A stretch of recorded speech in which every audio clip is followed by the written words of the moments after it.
What is up, guys? It's yours truly, Delboy.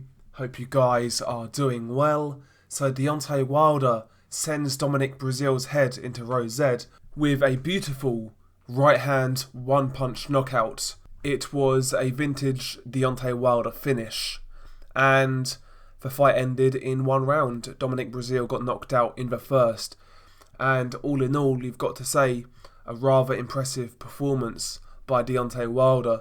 Now, this was one of those fights where we all expected Deontay Wilder to win. You know, he was an overwhelming favourite going in. I didn't really see anybody pick Dominic Breazeale going into the fight, so Deontay Wilder, he was expected to win this fight. However, you know, he still really needed to look good doing it, especially after his last fight against Tyson Fury, a fight where a lot of people felt he lost. So he was coming off the back of that fight against Tyson Fury that could have messed with his head. Also, obviously the negotiations with Anthony Joshua have been bubbling away in the background. So Deontay Wilder going into this fight could have been easily distracted. But to his credit, he stayed on his P's and Q's and got a devastating knockout victory. And also he one-upped Anthony Joshua because it took Joshua 7 rounds to knock out Dominic Breazeale. So all in all, a positive night for Deontay Wilder. But first round, Dominic Breazeale comes out. He tries to put Deontay Wilder on the back foot. Breazeale's marching forwards between like a high guard, and he kind of throws a pouring jab out there. Deontay Wilder's moving on the back foot. Wilder's just pouring his jab, measuring the distance, and, you know, he's looking for opportunities to set up that straight right hand. But as the round went on, Deontay Wilder set his feet a bit more. He was throwing more jabs and putting more meat into the jabs, and also his right hand started to come into play. He landed a couple of good straight right hands against Dominic Breazeale. In fact, what I noticed about this fight was Deontay Wilder would throw a quick jab, and the jab would split the guard of Dominic Breazeale, and then the right hand would come behind the jab and it would land on Breazeale. It was interesting to see how Wilder split the guard because he aimed his jab slightly lower, so it wasn't like a headshot. It was just below the chin, like almost in the neck region. And he would throw the jab in that area and it would kind of split the guard of Breazeale. And then he would aim the right hand higher to connect to the head, and the right hand was getting through. I noticed that from Deontay Wilder. That's a subtle little move and I quite enjoyed that. But yeah, he set the right hand up quite well early on. And as the round went on, Deontay Wilder was growing in confidence. He was finding a home for the right hand. And eventually the right hand hurt Dominic Breazeale. Deontay Wilder caught him as, you know, Breazeale kind of threw a lazy jab. Breazeale kind of half committed to the jab and he kind of looked away as he threw it.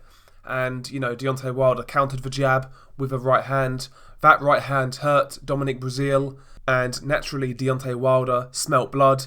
Dominic Breazeale retreated to the corner where Deontay Wilder followed him.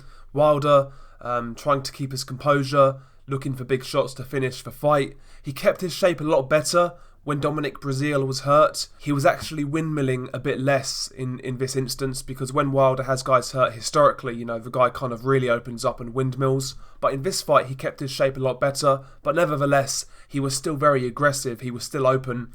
And he actually got caught by Dominic Breazeale as he was looking for the finish. And Deontay Wilder, I'm not sure whether he was buzzed, but he certainly felt that shot from Dominic Breazeale. In fact, after the shot, Deontay Wilder was the one holding, so maybe that shot hurt Wilder more than we realise. But nevertheless, Deontay Wilder recovers very quickly and, you know, he finishes the fight with a right hand from the gods. It connects to Dominic Breazeale's chin and he went down like he got struck by lightning. He went down like he got hit by a sniper in the crowd. It really was a beautiful right hand by Deontay Wilder, nice and straight and timed extremely well. And it was actually a counterpunch. Dominic Breazeale kind of opened up. I'm not sure whether he was trying to throw a left hook or like a left uppercut maybe, but he took his hand really low and Wilder capitalised and landed that right hand, and that was all she wrote. Dominic Breazeale couldn't continue, and yeah, Deontay Wilder successfully defended his WBC heavyweight title, and again, when you take these type of fights, or when these type of fights are mandated, yeah, we all expect the favourites to win, but they've got to look good doing it. And Deontay Wilder looked devastating, he looked efficient, and he looked brutal. So fair play to Deontay Wilder. Good performance. I thoroughly enjoyed the knockout. I like a good knockout. And, that's what Deontay Wilder delivers. It was a vintage Deontay Wilder performance, I guess. Brutal knockout, a little bit of vulnerability, and all in all, a round of very exciting boxing. Or not even a round of exciting boxing, 2 minutes of exciting boxing. So, yeah, fair play to Deontay Wilder. What next? I mean, obviously we would like a Tyson Fury rematch or a Anthony Joshua fight. Are those fights going to happen? I mean, I'm yet to be convinced, to be quite honest. Tyson Fury, he's doing his own thing on ESPN. Doesn't look like he's got much interest in fighting Deontay Wilder this year. And as for Anthony Joshua, Wilder in the most recent negotiations turned down a boatload of money, but apparently Shelley Finkel and John Skipper of DAZN are meeting again to discuss Joshua Wilder.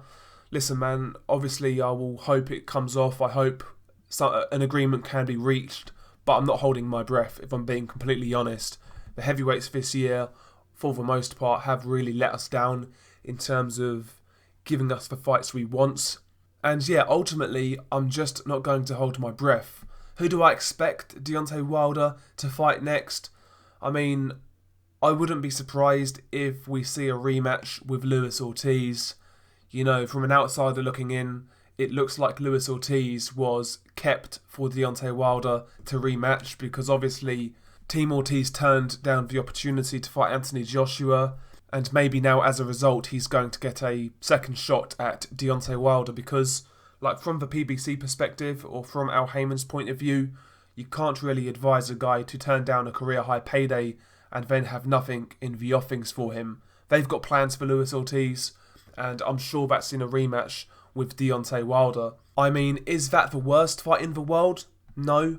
But is it a fight we really need? No, it's not. Luis Ortiz, he had his chance, he got knocked out, and, in his last fight, I felt Luis Ortiz looked a little bit washed, if I'm being honest. He looked a tad slower, and, he looked there for the taking. Luis Ortiz officially is 39 or 40 years old, and if you believe the rumours, he's older than that. So the guy's not got long left. He's not getting any better, and a rematch with Deontay Wilder just doesn't really excite me, if I'm being honest. I mean, if Deontay Wilder takes an in-house fight, I would rather see him fight somebody like Adam Kownacki, to be honest with you. At least Kownacki is undefeated. At least he's coming off a bit of form. I think that's a bit more interesting than this version of Luis Ortiz in a fight we've already seen.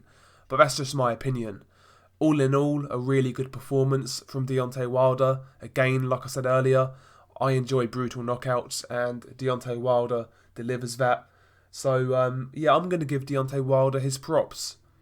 People out there are going to say, well, it was only Dominic Breazeale. Yeah, he's not a top guy, but, Deontay Wilder still dealt with him in devastating fashion. And all in all, I was impressed with his composure and his poise in this fight. That's the thing I've taken away most from this fight, is the composure and poise. Going into this fight, there was a lot of beef, a lot of bad blood, but, right from the ring walk, Deontay Wilder looked cool, calm and composed, whereas Dominic Breazeale looked very sheepish, he looked very nervous, and you could tell he had a lot of things going through his mind. He was very on edge. But yeah, Deontay Wilder, I felt he looked very calm, very composed, and he kept his shape well. He was throwing a good jab. He was maintaining his form a lot better than many of his previous fights. And yeah, all in all, I felt Deontay Wilder looked good. So Deontay Wilder gets props from me. I know some people out there think I dislike Deontay Wilder or I hate this guy. No, not at all. If guys do something that I feel is worthy of praise, I'll give them props. And all things considered, I felt Deontay Wilder looked good and he performed well. Hopefully we get the fights we want next. Hopefully we get these big heavyweight fights with Joshua or Fury, or even worst case, somebody like Dillian White.